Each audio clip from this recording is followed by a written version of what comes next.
Organism, এগুলো হচ্ছে যে মেইনলি হচ্ছে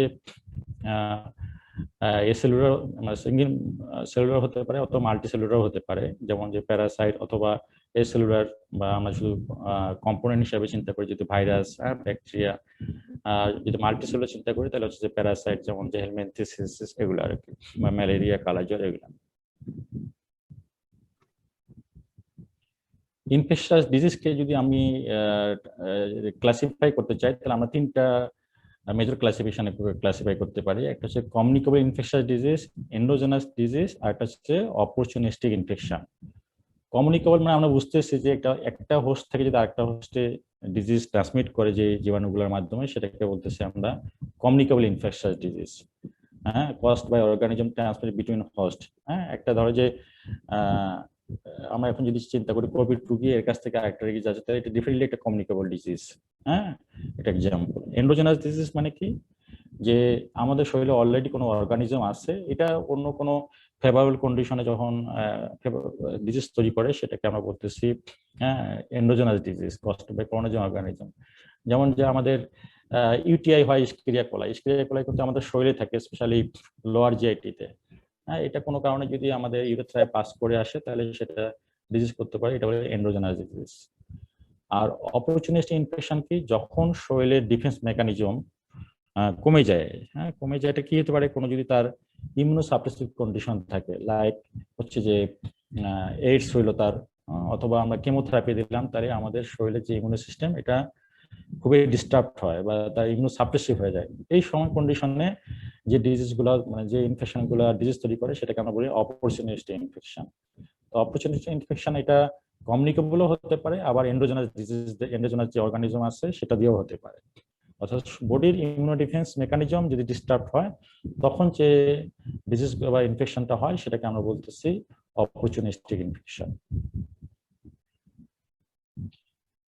আমরা প্রায় এখন একটা টার্ম শুনি যে ইনফেকশন চেইন ব্রেক করতে হবে। তো ইনফেকশন একটা চেইন থাকে। চেইনটা কি, ফার্স্ট হচ্ছে একটা ইনফেকশন এজেন্ট থাকতে হবে, সেকেন্ড একটা রিজার্ভার থাকতে হবে, থার্ড পয়েন্ট থাকতে হচ্ছে পোর্ট অফ এক্সিট, কোন দিক দিয়ে এটা বের হবে সেটা, ফোর্থ হচ্ছে ট্রান্সমিশন, ফিফথ হচ্ছে একটা হোস্টে আবার এন্ট্রি একটা পয়েন্ট থাকতে হবে, এবং একটা সাসেপ্টেবল হোস্ট থাকতে হবে। এই 6টা কম্পোনেন্ট নিয়ে একটা ইনফেকশন চেইন তৈরি করে।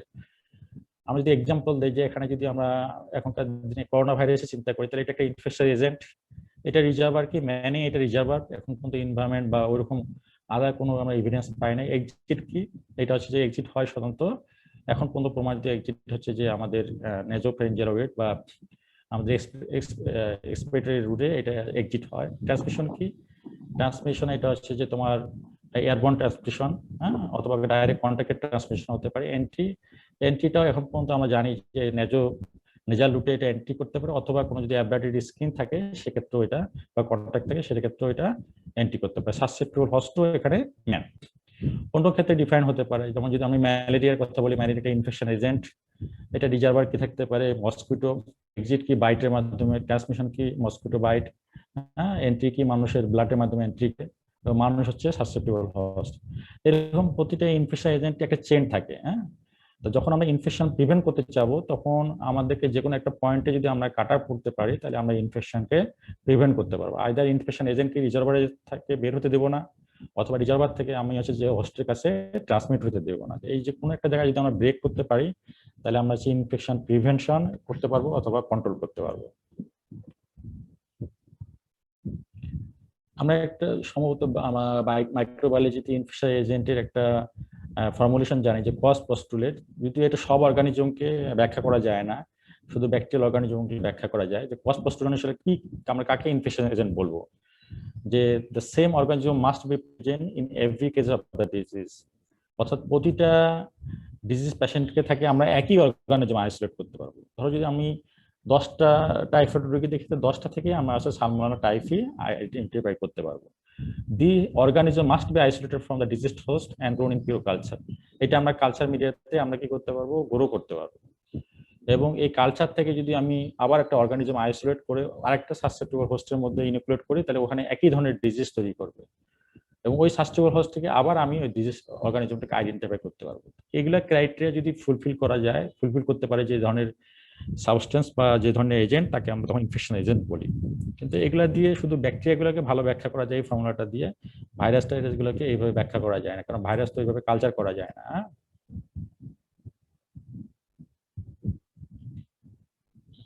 এখানে আরেকটা ইম্পর্টেন্ট জিনিস ইস্যু হচ্ছে নর্মাল ফ্লোরা। হ্যাঁ, আমরা আগে জানি যে ব্যাকটেরিয়া যদি আমাদের শরীরে ঢুকে তাহলে কি হতে পারে, কলোনাইজেশন হতে পারে, আর একটা হচ্ছে যে ডিজিজ তৈরি করতে পারে। তো যেটা কলোনাইজেশন হয় বা আগে থেকে যদি থাকে সেটাকে আমরা বলতেছি নর্মাল ফ্লোরা। সারপ্রাইজিংলি আমাদের বডিতে প্রায় 10⁻13 টু 10⁻14, তোমরা চিন্তা করো যে প্রায় বিলিয়ন বিলিয়ন আছে যে ব্যাকটেরিয়া বা মাইক্রো অর্গানিজম আমাদের শরীরে নর্মালি থাকে, আগে থেকে থাকে। হ্যাঁ, আগে থেকে বসবাস করে, ইনহেবিটার, এদেরকে আমরা বলতেছি নর্মাল ফ্লোরা। নর্মাল ফ্লোরাটা আবার দুই ধরনের হতে পারে। একটা রেসিডেন্ট ফ্লোরা, যেটা হচ্ছে যখন একটা পার্টিকুলার অ্যানাটমিক্যাল সাইটে থাকে এবং ওখানে মাল্টিপ্লাই করে এবং রেপ্লিকেট করে এবং পার্মানেন্টলি ওখানে থেকে যায়। আর ট্রানজিয়েন্ট ফ্লোরা, যেটা শর্ট টাইমে কোনো একটা জায়গায় থাকতে পারে। এটার ইম্পর্টেন্সটা কি, যে আমরা যখন কোনো ইনভেস্টিগেশন করি, স্পেশালি কালচার করি, হ্যাঁ, ধরো স্কিন থেকে একটা কালচার নিলাম, তখন যদি আমি এমন ধরনের অর্গানিজম পাইলাম, অর্গানিজম আইডেন্টিফাই করলাম যেটা হচ্ছে নর্মাল ফ্লোরা, তাহলে ওটাকে আমরা প্যাথোজেনিক হিসেবে তখন চিন্তা করবো না। আমাদেরকে তাহলে নর্মাল ফ্লোরা কনসেপশনটা থাকতে হবে, না হলে ওই যে আমি নর্মাল ফ্লোরাটাকেই প্যাথোজেনিক হিসেবে চিন্তা করে সেটাকে আমরা ট্রিট করা শুরু করবো। তাহলে কোন কোন জায়গায় আমাদের নর্মাল ফ্লোরা থাকতে পারে সেটা জানতে হবে, এবং বডির কোন কোন জায়গা হচ্ছে নর্মালি স্টাইল সেগুলো আমাদেরকে জানতে হবে। নর্মালি স্টাইল হচ্ছে কি, যে কোনো ফ্লুইড ক্যাভিটি, যেমন পেরিটোনিয়াল ক্যাভিটি, হ্যাঁ, তারপর প্লুরাল ক্যাভিটি, হ্যাঁ, পেডিকার্ডিয়াল ক্যাভিটি যেগুলো আছে, এই ফ্লুইডগুলো সাধারণত সিএসএফ, এগুলো হচ্ছে স্টাইল। ব্লাড হচ্ছে স্টাইল, এখানে কোনো অর্গানিজম থাকবে না। সাবকিউটেনিয়াস টিস্যু হচ্ছে স্টাইল। লোয়ার হচ্ছে রেসপিরেটরি ট্র্যাক্ট স্টাইল। হ্যাঁ, এই জায়গাগুলো আমাদের কোনো সাধারণত কোনো মাইক্রো অর্গানিজম কখনো থাকবে না। যদি মাইক্রো অর্গানিজম থাকে সেটা আমরা তখন ইনফেকশন চিন্তা করবো। তাহলে কোন কোন পার্টে আমাদের হচ্ছে যে নর্মাল ফ্লোরা বসবাস করে, ইউজুয়ালি আমরা যে চিন্তা করি স্কিনে থাকতে পারে, হ্যান্ডে থাকতে পারে, নেজাল ক্যাভিটিতে থাকতে পারে, ওরাল ক্যাভিটিতে থাকে, লোয়ার যে স্পেশালি যে লার্জ ইন্টেস্টাইন, লোয়ার ইউরেথ্রা, এই জায়গাগুলোতে নর্মালি ব্যাকটেরিয়া থাকতে পারে। সাধারণত এগুলাতে কি কি ধরনের ব্যাকটেরিয়া থাকে এটা আমাদের একটু জানতে হবে, কারণ আমরা কালচার করলে এটা নর্মালি এটা নর্মাল ফ্লোরা নাকি প্যাথোজেনিক ফ্লোরা, এই দুটো জিনিসকে আমাদেরকে সেপারেটলি আলাদা করতে হবে, না হলে আমরা হচ্ছে নর্মাল ফ্লোরাটাকেই প্যাথোজেনিক মনে করে ট্রিট করা শুরু করবো। ওকে, আমাদের তাহলে যে নর্মাল ফ্লোরা গুলো আসছে এগুলো আসলে আমাদের কিভাবে হেল্প করে। একটা হচ্ছে নর্মাল ফ্লোরা আমাদের শরীরে বিভিন্ন ধরনের ভিটামিন তৈরি করে, স্পেশালি লোয়ার জিআইটিতে ভিটামিন কে, ভিটামিন বি12 এগুলো তৈরি করে লোয়ার জিআইটি থেকে। 2 নম্বর হচ্ছে এটা কলোনাইজেশন রেজিস্ট্যান্স তৈরি করে, মানে আগে থেকে যেহেতু আসছে আমাদের শরীরে, আর যে বাইরে থেকে যে অর্গানিজম আসছে সেটা শরীরের মধ্যে ঢুকতে দেয় না, বা ঢুকলেও সেটাকে মানে স্থায়ী হতে দেয় না, বসবাস করতে দেয় না, তার সাথে কম্পিট করে তাকে আমাদের শরীরে বাসা বাঁধতে দেয় না। এটা 3 নম্বরে হচ্ছে যে এরা আমাদের ইমিউনিটিকে একটু বুস্ট আপ করে, ইমিউনিটিকে একটু বুস্ট আপ করে। এই জিনিসগুলোর জন্য নর্মাল ফ্লো আমাদের শরীরে খুবই ইম্পর্টেন্ট। আমরা তোমার যদি একটা স্লাইডটা দেখো, এটা আমাদের শরীরে কিভাবে থাকতে পারে, দুই ভাবে থাকতে পারে। একটা হচ্ছে মিউচুয়ালিস্ট হিসাবে, মানে হিউম্যান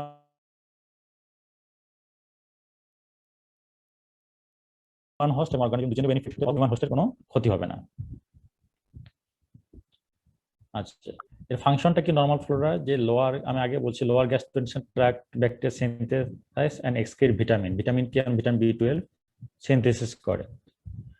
আর এটা হচ্ছে কলোনাইজেশন রেজিস্ট্যান্স করে, মানে অন্য ইনফেকশনসকে রেজিস্ট করে। কিভাবে রেজিস্ট করে, কয়েকটা মেকানিজম এটা রেজিস্ট করে। Number 1, by altering the local environment, মানে লোকাল যে পিএইচটি আছে সেটাকে কমায় দেয়, যার ফলে পিএইচ যদি অ্যাসিডিক হয়, যে এনভায়রনমেন্ট যদি অ্যাসিডিক হয়, তাহলে ওই বাইরের ব্যাকটেরিয়া বাসা বাঁধতে পারে না। 2 নম্বর, প্রডিউসিং অ্যান্টিব্যাকটেরিয়াল এজেন্ট। এই যে আমাদের নর্মাল ফ্লোরাগুলো এগুলো হচ্ছে যে কিছু antibacterial agent like bacteriocin, peptides, fatty acid এবং মেটাবলিক ওয়াস্ট প্রোডাক্ট, এগুলো তৈরি করে। এগুলো হচ্ছে যে প্যাথোজেনিক ব্যাকটেরিয়াকে কিল করে। এগুলো হচ্ছে যে আমাদের হোস্ট, আমাদের অ্যান্টিবডি আছে শরীরের মধ্যে, যে আমাদের অ্যান্টিবডি আছে এটাকে বুস্ট আপ করে প্রোস্টেক্টের মাধ্যমে। এই মেকানিজমগুলোর মধ্যে এগুলো হচ্ছে যে ফরেন ইনফেকশন বা প্যাথোজেনিক ইনফেকশনকে রেজিস্ট করে। এটাকে এক কথা বলা হচ্ছে কলোনাইজেশন রেজিস্ট্যান্স। কথা বোঝা যাচ্ছে মুস্তাকিম? জি স্যার, বুঝতে পারতেছি। আচ্ছা, it is it is important to exclude infectious agent from sterile body site. তাহলে এই যে আমি আগে বলছি যে শরীরের কিছু স্টাইল পার্ট আছে, কিছু নন স্টাইল পার্ট আছে।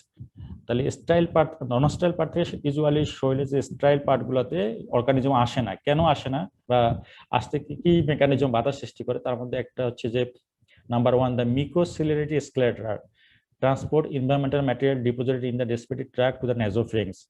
অর্থাৎ বাইরে যে অনেক অর্গানিজম আমাদের ড্রপলেট বা এয়ারবর্ন ইনফেকশন আছে, এগুলো কিন্তু আমরা বাতাস ইনহেল করতেছি, কিন্তু অর্গানিজম আমাদের লাংসে এন্টার করতেছে না। কারণটা কি, যে আমাদের নেজাল ক্যাভিটি এবং আপার রেসপিরেটরি ট্র্যাক্টে কিছু মিক্রোসিলিয়া আছে, হেয়ার ফলিকল বা মিক্রোসিলিয়া আছে, এরা এগুলাকে মানে ব্রাশ করার মতো বা ঝাড়ু দেওয়ার মতো আমাদের এই আপার জিআইটি থেকে এটাকে স্প্লিট করে দেয়। এটা হচ্ছে লোয়ার জিআইটিতে, লোয়ার জিআইটি না, লোয়ার রেসপিরেটরি ট্র্যাক্টে এন্টার করতে বাধা সৃষ্টি করে, অবস্ট্রাকশন তৈরি করে। 2 নম্বর হচ্ছে যে ইউরেথ্রাল স্ফিংক্টার আছে, সে হচ্ছে লোয়ার ইউরেথ্রা থেকে আমাদের ব্লাডার যে স্টাইল পার্ট বা আপার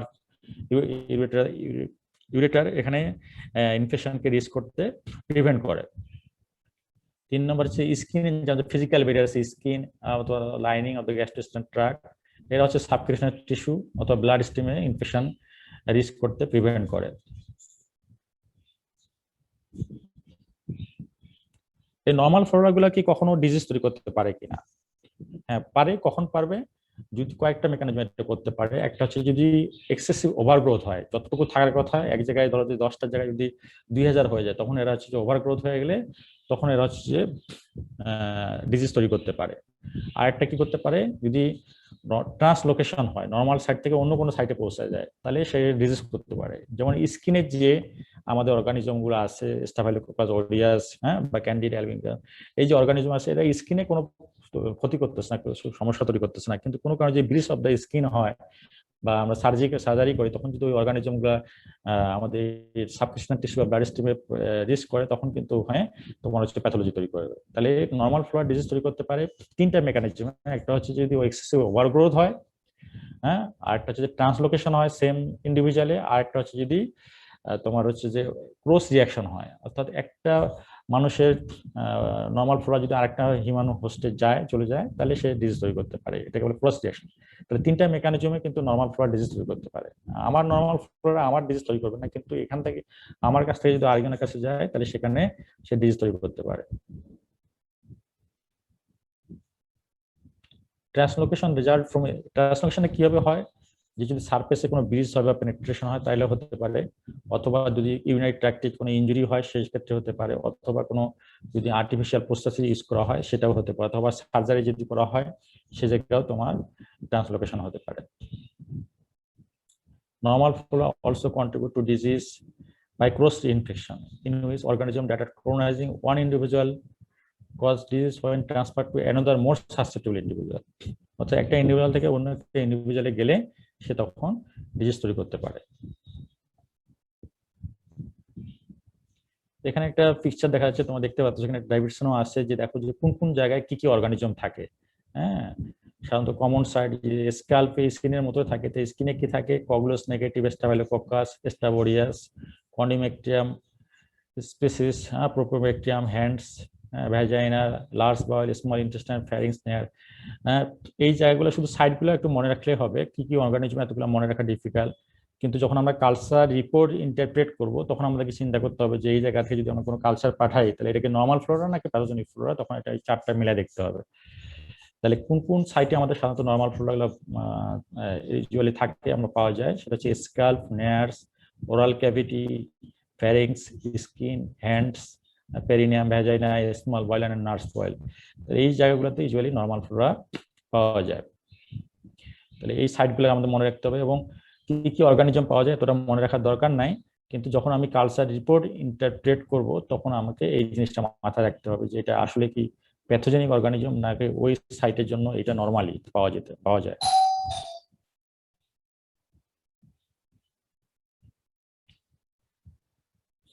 তাহলে একটা অর্গানিজম যখন আমাদের শরীরে এন্টার করে, তখন কিছু কিছু ফ্যাক্টরের উপর ডিজিজ সিভিয়ারিটি বা ডিজিজ ক্যাপাবিলিটি নির্ভর করে, সেটা হচ্ছে প্যাথোজেনিসিটি। প্যাথোজেনিটি কি, যে এটা ক্যাপাবিলিটি এবং অর্গানিজম কজেস ডিজিজ। আর একটা হচ্ছে ভিরুলেন্স, ভিরুলেন্স মানে কি ধরনের মানে মারাত্মক রোগটা তৈরি করবে, এটা কি মাইল্ড হবে না, মডারেট হবে না, সিভিয়ার হবে না, লাইফ থ্রেটানিং হবে, এটা হচ্ছে যে ভিরুলেন্স। ভিরুলেন্স মানে এই ফ্যাক্টরটাকে বলা হয়েছে ভিরুলেন্স ফ্যাক্টর। ভিরুলেন্স ফ্যাক্টর কিসের উপর ডিপেন্ড করে, যে তার হচ্ছে যে কি কি প্রোটিন সে তৈরি করতে পারে, কি কি সে এনজাইম তৈরি করতে পারে অথবা টক্সিন তৈরি করতে পারে, এগুলোর উপর তার ভিরুলেন্স ডিপেন্ড করে। আর আমরা এই প্যাথোজনটাকে আমরা আবার দুই ভাগে ভাগ করতে পারি, যে প্রাইমারি প্যাথোজেন যেটা প্রথমে ডিজিজ তৈরি করে সেটাকে আমরা বলতেছি primary pathogens, without the status of the without considering the status of immunological status of the human body. অর্থাৎ আমাদের শরীরের ইমিউনোলজিক্যাল স্ট্যাটাস যাই থাকুক না কেন, যে অর্গানিজমটা ডিজিজ করতে পারে সেটা হচ্ছে সেটা বলা হচ্ছে প্রাইমারি প্যাথোজেন। হ্যাঁ, আর অপরিস্টিক প্যাথোজেন হচ্ছে যে যদি কখনো আমাদের শরীরে ইমিউনোসাপ্রেসিভ কন্ডিশন হয় বা কোনো কারণে যদি ইমিউনিটি কমে যায়, তখন যে ইনফেকশনটা তৈরি হয় সেটাকে বলা হচ্ছে, তখন যে অর্গানিজমগুলো আমাদের শরীরে বাসা বাঁধে সেটাকে বলা হচ্ছে অপরচুনিস্টিক প্যাথোজেন বা ডিজিজ তৈরি করে সেটাকে অপরচুন। তাহলে প্রাইমারি প্যাথোজেন হচ্ছে যে ইমিউনিটি যাই থাকুক না কেন সে শরীরে ডিজিজ তৈরি করতে পারবে। আর অপরচুনিটি প্যাথোজেন্স হচ্ছে তারাই যারা যখন ইমিউনিটি কোনো কারণে যদি ডিস্টার্ব হয় বা ইম্পেয়ার্ড হয় বা ডিক্রিজ ইমিউনিটি যদি ফল করে, তাহলে যখন যে প্যাথোজেন গুলো অর্গানিজম তৈরি করবে, যে প্যাথোজেন গুলো তোমার ডিজিজ তৈরি করবে সেটাকে আমরা বলতেছি অপরচুনিস্টিক প্যাথোজেন্স।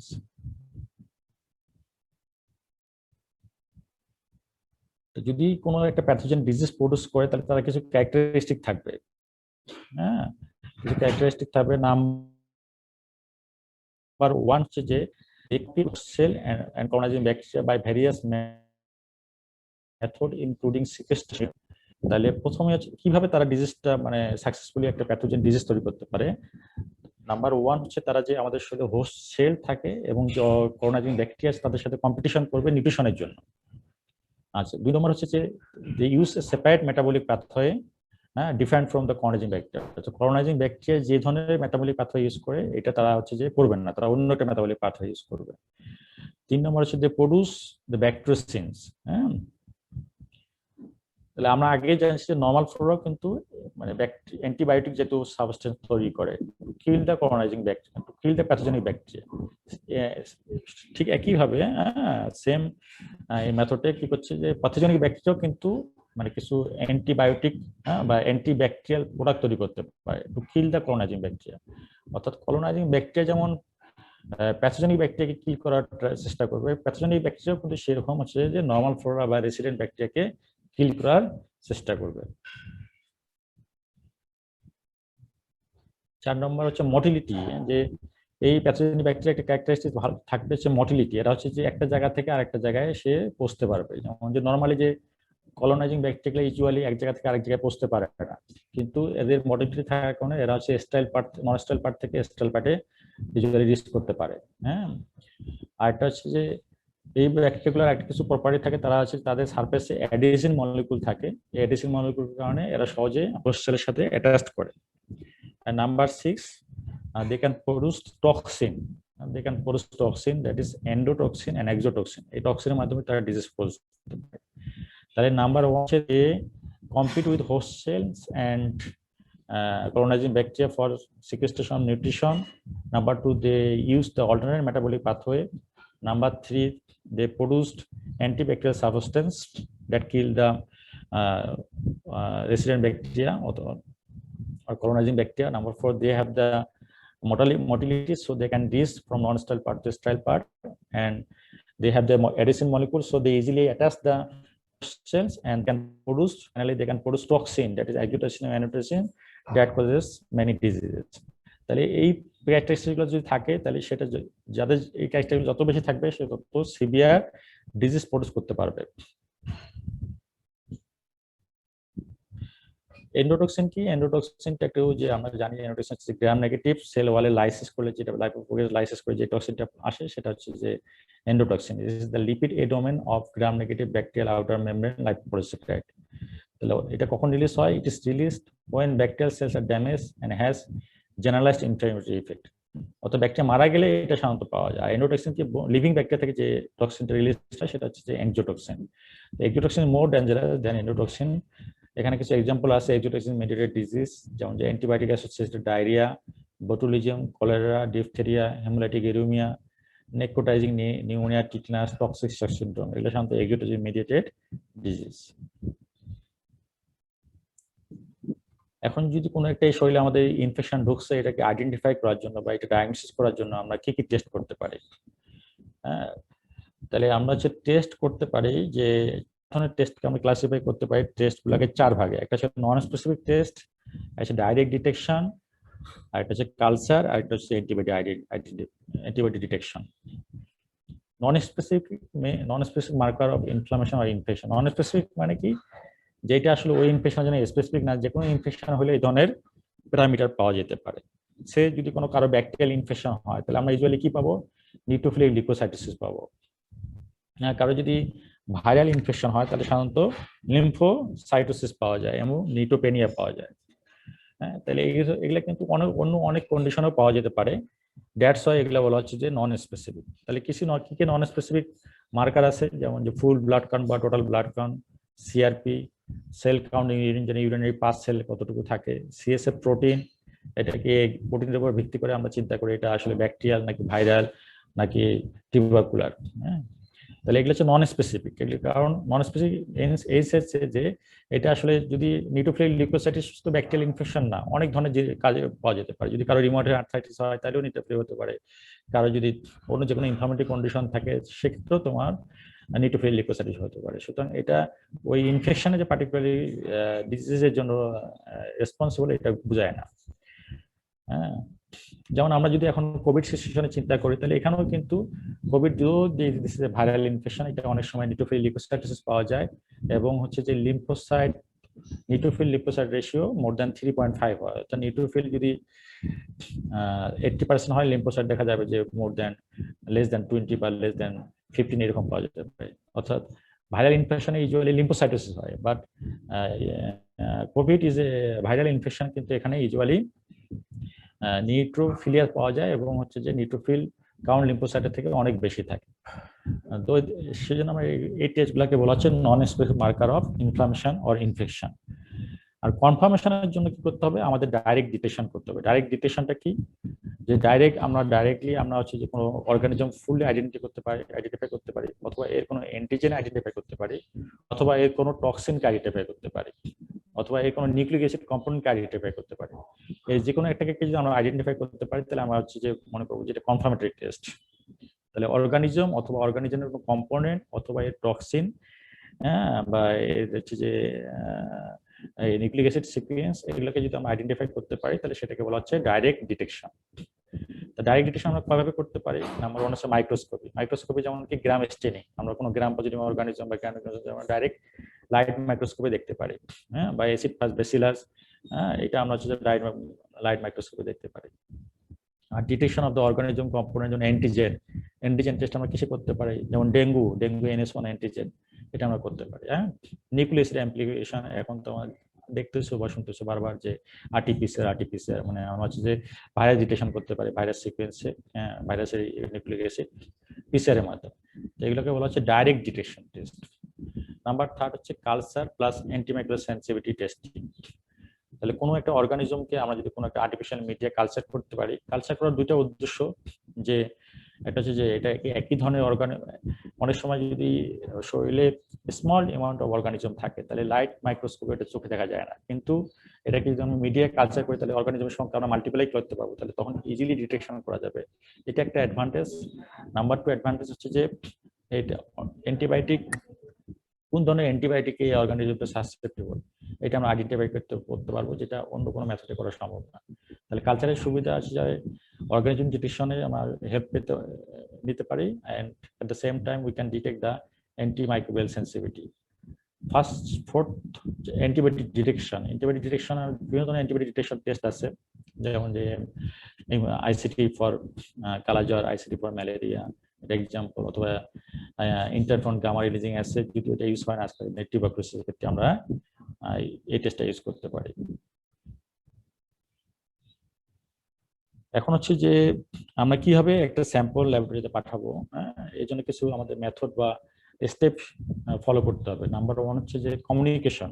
আমরা স্যাম্পলটা কোন জায়গায় পাঠাবো, সেটা আমাদেরকে প্রথমে চিন্তা করে নিতে হবে, যে স্যাম্পলটা আমরা হচ্ছে যে আমাদের হসপিটাল ল্যাবরেটরিতে পাঠাবো নাকি বাইরে কোনো ল্যাবরেটরিতে পাঠাবো বা ল্যাবরেটরিতে পাঠাতে হলে এই টেস্টটা ওখানে কিভাবে মেথডে করতে হবে এটা আগে থেকে আমাদেরকে প্রিপারেশন নিতে হবে, এবং ওই যে করসপন্ডিং ল্যাবরেটরিতে আমরা পাঠাবো সেখানে আগে আমাদের কমিউনিকেশন করতে হবে, এবং এটার কি কি সেফটি মেজার নিতে হবে সেগুলো সম্পর্ক আমাদেরকে আগে থেকে কমিউনিকেশন করে রাখতে হবে। ফর এক্সাম্পল ধরো যে আমাদের প্রথমে যখন কোভিড সিচুয়েশন তৈরি হয় তখন শুধু প্রথমে আমাদের ঢাকায় আইইডিসিআর প্রথম হচ্ছে যে আরটিপিসিআর টেস্ট করা হতো, কিন্তু তখন সারা বাংলাদেশে এতগুলো ল্যাব ছিল না। সেক্ষেত্রে ধরো যে আমাদের দিনাজপুর থেকে যদি স্যাম্পল আমাদের আইসিডি পাঠাতে হয় তাহলে ওখানে আগে থেকে আমাদের আইডিসিআর আগে থেকে যোগাযোগ করতে হবে, এবং এখান থেকে কিভাবে ঢাকায় ওই স্যাম্পলটা যাবে সেই পুরো জিনিসগুলো স্টেপগুলো কিভাবে সাইন্টিফিক্যালি করলে আমাদের কোনো হেজার্ড হবে না এবং ডিটেকশনের সুবিধা হবে সেই স্টেপগুলো ফলো করতে হবে। তাহলে সেটার জন্য প্রথম পয়েন্ট হচ্ছে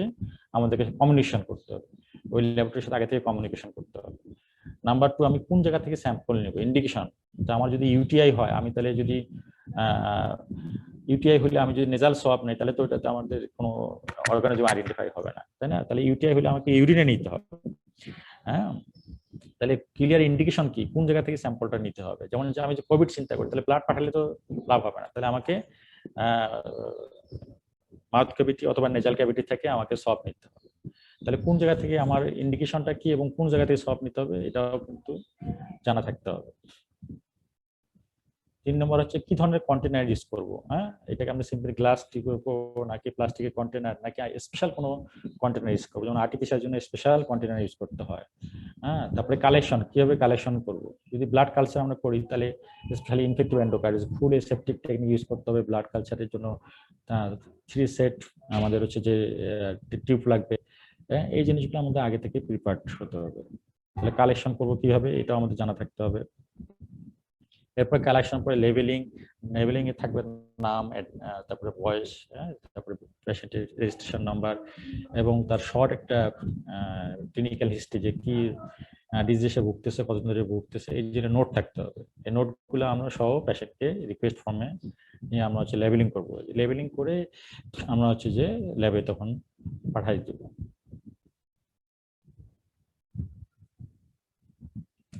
প্যাকেজিং করতে হয়, আমি আগে বলছি যদি দূরবর্তী কোন ল্যাবরেটরিতে পাঠাতে হয় তাহলে সেক্ষেত্রে প্যাকেজিংটা কিভাবে হবে এবং কি মেথডে হবে, এটা কোনো বায়োহ্যাজার্ড তৈরি করতেছে কিনা। হ্যাঁ, স্পেশালি কিছু স্যাম্পল বায়োহ্যাজার্ড তৈরি করতে পারে, যেমন করোনা বায়োহ্যাজার্ড থাকে, যদি আমরা কোনো কারণে লিকেজ হয়ে যায় তাহলে এনভায়রনমেন্টে ছড়া যেতে পারে, অথবা যদি আমরা স্পেশালি কিছু ডিজিজ কন্ডিশন থাকে যেমন সোয়াইন ফ্লু, বার্ড ফ্লু, এগুলো বায়োহ্যাজার্ড, মানে এগুলো হচ্ছে যে কোনো জায়গায় যেন ছড়ায় না যায় সে বিষয়ে আগে থেকে সাবধান থাকবে। এই জন্য এটার প্যাকেজিংটাও খুব স্পেশালি হতে হবে এবং গাইডলাইন ফলো করে, যে রেসপেক্টিভ ল্যাবরেটরি যে গাইডলাইন সেই গাইডলাইন ফলো করে এটাকে প্যাকেজিং বা স্টোরেজ এবং ট্রান্সপোর্ট এই জিনিসগুলো ফলো করতে হবে। এই টেস্টগুলোর মধ্যে একটু ডিটেলস সম্পর্কে একটু বলবো, যে নিউক্লিক অ্যাসিড অ্যাপ্লিকেশন টেস্ট, যেটা আমরা পিসিআর বা আরটিপিসিআর নামে পরিচিত। এই টেস্টের সুবিধা কি, এটা বা এটা কি কারণে করা হয়, এটা হচ্ছে specific sequence of A microbial DNA or RNA, ওটাকে মাল্টিপ্লাই করা হয় একটা এনজাইমের সাহায্যে এবং সেটা ডিটেক্ট করা হয় কতগুলো কপি হচ্ছে সেটা ডিটেক্ট করা হয়।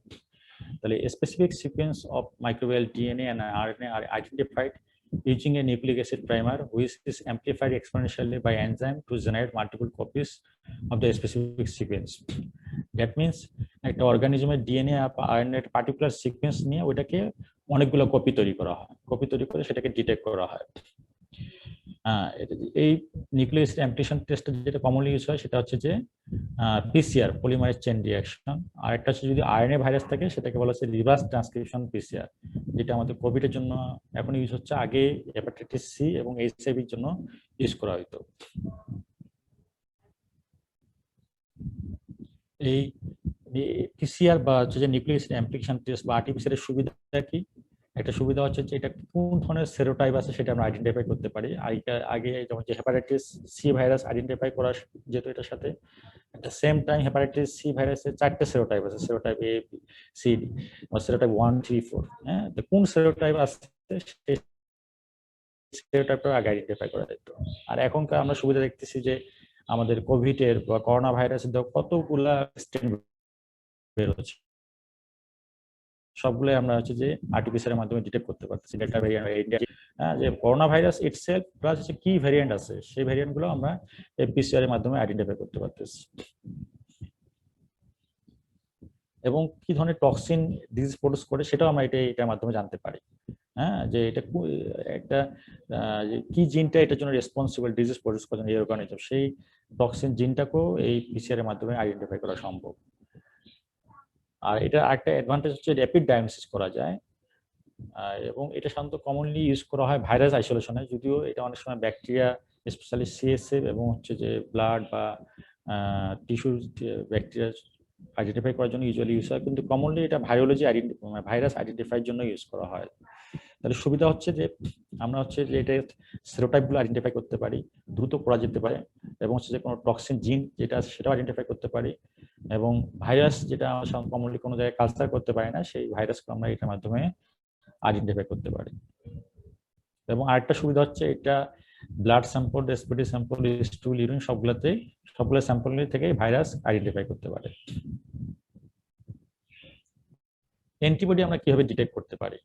অ্যান্টিবডি ডিটেকশনে অনেকগুলো টেস্ট আছে। একটা হচ্ছে এনজাইমেটিক ইমিউনোসরভেন্ট অ্যাসে, যেটা এলিজা নামে পরিচিত, immunofluorescence assay, complement fixation test, agglutination test, immunoblot test.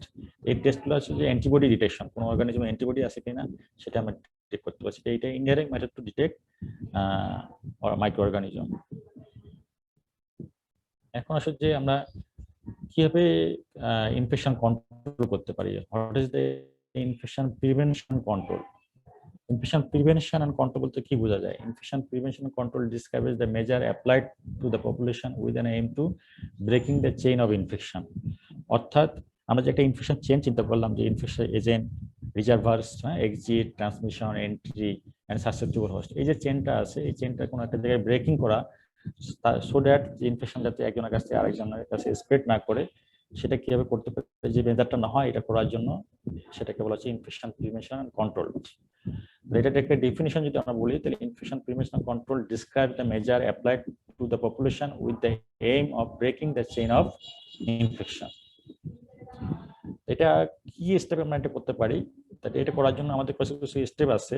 এই স্টেপগুলো হচ্ছে যে আমাদের ইনস্টিটিউশনাল স্টেপ থাকতে হবে, তারপরে ইন্ডিভিজুয়াল স্টেপ থাকতে হবে, এবং কোনো ডিজিজ হলে তখন একটা কিছু স্টেপ নিতে হবে। আর হেলথ কেয়ার স্টাফের জন্য কিছু ক্লিনিক্যাল প্র্যাকটিসে, আর হচ্ছে যখন রেসপন্স টু ইনফেকশন, চারটা পয়েন্টে আমরা হচ্ছে ডিজিজটাকে ইনফেকশনটাকে প্রিভেন্ট করতে পারি। তো ইনস্টিটিউশন মানে কি, যে কোনো হসপিটাল বা ক্লিনিকে আমরা কিভাবে ইনফেকশনটাকে কন্টেইন করতেছি। নাম্বার ওয়ান হচ্ছে যে handling storage and disposal of clinical waste, যে আমাদের হসপিটাল থেকেও কিন্তু ইনফেকশন ছড়াইতে পারে বিভিন্ন জায়গায়। তাহলে হসপিটালটাকে ক্লিন রাখতে হবে। তো ক্লিন রাখতে হলে কি করতে হবে, হসপিটালে যে ওয়েস্ট প্রোডাক্ট আছে, ওয়েস্ট প্রোডাক্ট কি, স্লাইন সেট, তারপরে বিভিন্ন ধরনের পেশেন্টের স্যাম্পল, ইউরিন, স্টুল, সিএসএফ, এই স্যাম্পলগুলো, প্লুরাল ফ্লুইড, পেরিটোনাল ফ্লুইড, এগুলা কিভাবে আমরা ডিসপোজ করতেছি বা কিভাবে স্টোর করতেছি, কিভাবে ডিসপোজ করতেছি, কিভাবে ক্লিন করতেছি, এই জিনিসগুলোকে আমাদেরকে এটা সায়েন্টিফিক্যালি হচ্ছে কিনা বা হেলথ কেয়ার যে আমাদের প্রোটোকল আছে সেই হিসেবে হচ্ছে কিনা, সেই জিনিসগুলোকে অ্যাড্রেস করতে হবে। হ্যাঁ, এই পয়েন্টগুলোকে অ্যাড্রেস করলে আমরা ইনস্টিটিউশনে ইনফেকশনকে কন্ট্রোল করতে পারবো। এখানে কিছু পয়েন্ট দেওয়া আছে, যে handling, storage and disposal of clinical waste, containment, safe removal of spilled blood and blood fluids, cleanliness of environment and medical equipments, specialized ventilation, যেমন নেমুলার ফ্লো থাকতে হবে, যেমন যে রুমগুলা কি হতে হবে, রুমগুলো খোলামেলা থাকতে হবে, এয়ার এন্ট্রি থাকতে হবে, এয়ার একপাশে এন্ট্রি এবং একপাশে এক্সিট থাকতে হবে, এবং স্টেরিলাইজেশন অফ দ্য ইনস্ট্রুমেন্ট এবং ইকুইপমেন্ট এটা প্রপারলি মেনটেন করতে হবে। ফুড হাইজিন, খাবার যে রুগীকে দিচ্ছি সেটা ঠিক মতো হচ্ছে কিনা সেটাও খেয়াল রাখতে হবে, এবং রুগীরা যে লিনেন ইউজ করে, যে ধরো যে বেডশিট, বালিশ বা যে মসকিটো নেট যেগুলো ইউজ করে এগুলো ক্লিন করা হচ্ছে কিনা সেই জিনিসগুলোকেও অ্যাড্রেস করতে হবে। আর আমাদের হেলথ কেয়ার লেভেলে কি করতে হবে, যে আমাদের প্রপারলি এডুকেট থাকতে হবে। হ্যান্ড হাইজিন, যেটা আগে খুব কম প্র্যাকটিস হইতো, আমরা অতটুকু কেয়ারিং ছিলাম না, কিন্তু এখন কোভিড আসে আমাদের doctors, medical staff as well as সাধারণ মানুষের জন্য হ্যান্ড ওয়াশিং একটা ভালো প্র্যাকটিস তৈরি হচ্ছে। তাহলে হ্যান্ড ওয়াশিং এর মাধ্যমে কিন্তু আমরা একটা মেজরিটি অফ নাম্বার অফ ইনফেকশনকে প্রিভেন্ট করতে পারি। Hand hygiene is very important. এবং হ্যান্ড হাইজিনটা আমরা কিভাবে মেনটেন করতে পারি, হ্যান্ড ওয়াশিং মেথডটা কিভাবে আছে, এটা একটা ডেভিডসন একটা চার্ট আছে, তোমরা দেখে নিও। কিছু কিছু স্টেপ আছে হ্যান্ড ওয়াশিং এর মেথডে, নাম্বার ওয়ান, যদি আমাদের লম্বা টেপ থাকে তাহলে আমরা হচ্ছে যে এলবো দিয়ে এটাকে মুভ করে দিতে পারি। আর যদি লম্বা ট্যাপ না থাকে, লং ট্যাপ না থাকে, হ্যাঁ, তাহলে সেক্ষেত্রে আমরা একটা প্রথমে পানির ট্যাপ খোলার জন্য আমরা একটা টিস্যু ইউজ করতে পারি। তাতে প্রথমে টিস্যু ইউজ করার পরে ফুল ফ্লেজ আমরা কি নেবো, যে আমরা দুই হাতে in both palm we take soap, তারপরে এটা আমরা ভালোভাবে রাবিং করব, যে both palm and dorsum of the hand এবং ইন বিটুইন দ্য ফিঙ্গার্স আমরা এগুলো ভালো করে ধরবো, এবং নেল বেড যে থাকে, নেল বেড এবং নেল সবগুলোকে ভালোভাবে ক্লিন করে আবার ওয়াশ করার পরে আমরা হচ্ছে টিস্যু ইউজ করার পরে টিস্যুটা দিয়ে টেপটা বন্ধ করবো, এবং এটা একটা সেফ প্লেসে যে টিস্যুটা কন্টেনারে একটা এটাকে ডিসপোজ করবো। তাহলে এই যে হ্যান্ড হাইজিনের কিছু মেথড আছে, এবং এটা দেখা যায় যে এখন প্রতিটা ওটিতে বা প্রতিটা আমাদের ডক্টরের কেবিনে, চেম্বারের কেবিনে হ্যান্ড ওয়াশিং যে বেসিন থাকে তার সামনে এটা লাগানো থাকা উচিত, যে আমরা এটা দেখে দেখে যে কোন কোন মেথড আছে, এটা এইভাবে আমাকে সাইন্টিফিক্যালি বা মেথডিক্যালি হ্যান্ড হাইজিনটা বা হ্যান্ড ওয়াশিংটা প্র্যাকটিস করতে হবে। তাহলে কিন্তু আমরা হচ্ছে যে একটা মেজর ইনফেকশন থেকে কন্ট্রোল করতে পারবো। আমাদেরকে যারা আমরা হেলথ কেয়ার স্টাফ আছি বা হেলথ কেয়ার পার্সোনাল আছে, তাদেরকে আমাদের পার্সোনাল প্রোটেকশন ইকুইপমেন্ট নিতে হবে, যেটা আমরা আগে কখনোই ওইভাবে হয়তোবা কি বলবো এত পরিচিত ছিলাম না, বা আমাদের এটা পরিচিত থাকলেও মতো ক্যারিং ছিলাম না। যেমন যে আমাদের পার্সোনাল প্রোটেকশন, যে মাস্ক ইউজ করা, তারপরে হচ্ছে যে গাউন ইউজ করা বা গ্লোভস ইউজ করা, এই জিনিসগুলো ব্যাপারে আমরা আগে অত কেয়ারিং ছিলাম না বা ক্যাজুয়াল ছিলাম। এখন করোনা এসে আমাদেরকে অন্তত এই জিনিসটা লার্নিং দিচ্ছে, যে এগুলো আমাদেরকে সবসময় ভালোভাবে মেনটেন করতে হবে, যে ইনফেকশনের জন্য যে পার্সোনাল প্রোটেকশন ইকুইপমেন্ট ইউজ করা উচিত সেটাকে আমাদেরকে ভালোভাবে ফলো করতে হবে। আর একটা করতে পারি কিভাবে হেলথ কেয়ার স্টাফদেরকে আমরা আগে থেকে ভ্যাকসিনেট করতে পারি, হ্যাঁ, যেমন যে আমরা যারা ডক্টর আছি বা নার্স বা মেডিকেল স্টাফ, তাদেরকে আমরা হেপাটাইটিস বি, হ্যাঁ, বা টিটেনাস, এগুলো যে ভ্যাকসিনেশন প্রোগ্রামগুলো আছে, বা টাইফয়েড, এই ভ্যাকসিনগুলো আমরা আগে থেকে দিতে পারি, সো দ্যাট আমরা হচ্ছে এই ইনফেকশনগুলো থেকে আগে থেকেই আমরা প্রিভেনশন মেজার নিয়ে নিতে পারবো। ক্লিনিক্যাল প্র্যাকটিস কি, এখন হচ্ছে যে আমরা ইনস্টিটিউশনে প্রপার মেথড নিলাম, আমরাও খুব সতর্ক থাকলাম, তারপর যদি ডিজিজ হয়ে যায় তখন আমরা কি করবো? তখন আমাদেরকে অ্যান্টিবায়োটিক স্টুয়ার্ডশিপ বলতেছে, যে রেশনাল ইউজ অফ অ্যান্টিবায়োটিক করতে হবে। রেশনাল ইউজ অ্যান্টিবায়োটিক, যখন যেটা যে জায়গায় প্রয়োজন, যে অ্যান্টিবায়োটিক যখন যে ডোজে প্রয়োজন সেটা সেভাবে দিতে হবে। যদি আমরা মিস ইউজ বা ওভার ইউজ করি তাহলে সেক্ষেত্রে কি হবে, সেক্ষেত্রে আমাদের অ্যান্টিবায়োটিক রেজিস্ট্যান্স যেগুলো করবে, এবং হচ্ছে যে আমার সুপার ইনফেকশন বা অপরচুনিটি ইনফেকশন হওয়ার চান্স অনেক বেশি থাকবে। তাহলে নাম্বার ওয়ান হচ্ছে আমাদের রেশনাল ইউজ অফ অ্যান্টিবায়োটিক করতে হবে। দুই নম্বর হচ্ছে আমাদের এসেপটিক টেকনিক ইউজ করতে হবে। যদি আমরা একটা লাম্বার পাংচার করি তাহলে সেক্ষেত্রে আমরা তো লাম্বার সিএসএফ ফ্লুইড ইউজুয়ালি আমরা জানি স্টাইল, কিন্তু আমরা যদি প্রিক করার সময় স্কিন থেকে আমরা পেনিট্রেট করে ট্রান্সলোকেশন অফ ইনফেকশন না করি, আমরা একটা ফ্লুইড অ্যাসপেক্ট করতেছি, আমরা যেন আবার ওখানে ইনফেকশন ইন্ট্রোডিউস না করি, তাহলে সেই ক্ষেত্রে আমাদেরকে একটা ব্লাড কালচার প্রো করতেছে, আমরা আবার স্কিন থেকে ব্লাডের মধ্যে যেন ইনফেকশন ইন্ট্রোডিউস না করি। তাহলে এই জন্য আমাদের প্রপার সেপটিক টেকনিকটাকে ইউজ করতে হবে। যারা সার্জন, যারা অপারেশন করে, তারা পেরি অপারেটিভলি প্রপার অপারেশন এবং অপারেশন পরে প্রপার অ্যান্টিবায়োটিক ম্যানেজমেন্ট যেটা দরকার সেটা দিতেন, এবং আমাদের পেশেন্টকে সার্চ করতে হবে যে করোনার ইনফেকশন আছে কিনা, সেটার ব্যাপারে সার্চ করতে হবে, যে নিজেদের অর্গানিজম যে ইনফেকশন হচ্ছে কিনা সেটাও সার্চ করতে হবে। যদি এটা তো পেশেন্ট লেভেলে যদি ইনফেকশন হয়, বা পেশেন্ট লেভেলে ইনফেকশন আমরা এইভাবে প্রিভেন্ট করতে পারি, কিন্তু কমিউনিটি যদি ইনফেকশন হয়ে যায়, হ্যাঁ, যদি কমিউনিটি লেভেলে ইনফেকশন ছড়ায় যায়, যখন যেটা এখন ছড়ায় যাচ্ছে আর কি কোভিডের ক্ষেত্রে, সেক্ষেত্রে আমাদের রেসপন্সটা কি হবে? তাহলে রেসপন্স করতে হবে, সার্ভিলেন্স করতে হবে to detect alert organism আউটব্রেকস and antimicrobial resistance. তাহলে আগে সার্ভিলেন্স করতে হবে যে কি কি ধরনের অর্গানিজম আউটব্রেক হতে পারে, আর এটাতে কি কি ধরনের এই অর্গানিজম কি কি রেজিস্ট্যান্স আছে, এবং এটা কন্ট্রোলের জন্য কোনো অ্যান্টিবায়োটিক কোনো প্রোফাইলাক্সিস দেওয়া যায় কিনা, এবং কোনো ইনফেকশন কোনো যদি ইনফেকশন ইন্ডিভিজুয়াল থাকে বা কোনো কোনো কেস থাকে সেটাকে আমরা আইসোলেট করতে পারি, তারপরে রিজার্ভার কন্ট্রোল করতে পারি, ভেক্টর কন্ট্রোল করতে পারি। তাহলে কমিউনিটি লেভেলে ইনফেকশনের জন্য আমাদের অ্যান্টিবায়োটিক প্রোফাইলাক্সিস দিতে হবে। যদি কমিউনিকেবল ডিজিজ যেটা থাকে তাদেরকে আমাদের আইসোলেট করতে হবে, যেটা আমরা প্রায় দেখি যে বাইরে থেকে আসলে আমরা 14 দিন কোয়ারেন্টাইনে রাখতেছি, এই ধরনের আইসোলেশন মেথড আমরা ইউজ করতে পারি, অথবা রিজার্ভার কন্ট্রোল করতে পারি। যেমন যদি আমরা যেগুলো রিজার্ভার আছে, যেগুলো অর্গানিজমের যে ধরনের রিজার্ভার আছে সেটাকে আমরা কন্ট্রোল করতে পারি, ভেক্টর কন্ট্রোল, যেমন মসকিটো বনিজের জন্য mosquito control, sand fly control, এগুলো আমরা কন্ট্রোল করতে পারি। তাহলে দিস ওয়ে আমরা হচ্ছে যে ইনফেকশন প্রিভেনশন অ্যান্ড কন্ট্রোল করতে পারি। অ্যান্ড ফাইনালি আমাদের ট্রিটমেন্ট কি?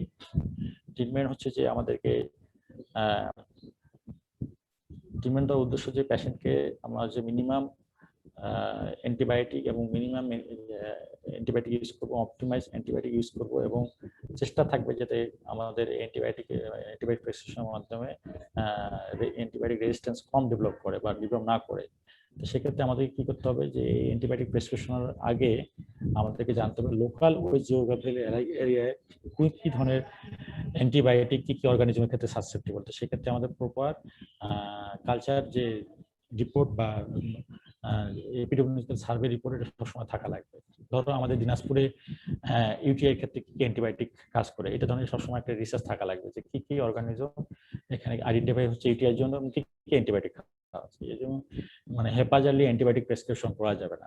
তাহলে প্রপার ইন্ডিকেশন থাকতে হবে অ্যান্টিবায়োটিক প্রেসক্রিপশনে, এবং প্রপার অ্যান্টিবায়োটিক কোন সাসেপ্টেবল অর্গানিজমের ক্ষেত্রে কোন অ্যান্টিবায়োটিক কাজ করে সেই ধরনের একটা ক্লিয়ার কাট ধারণা আগে থেকে থাকা লাগবে।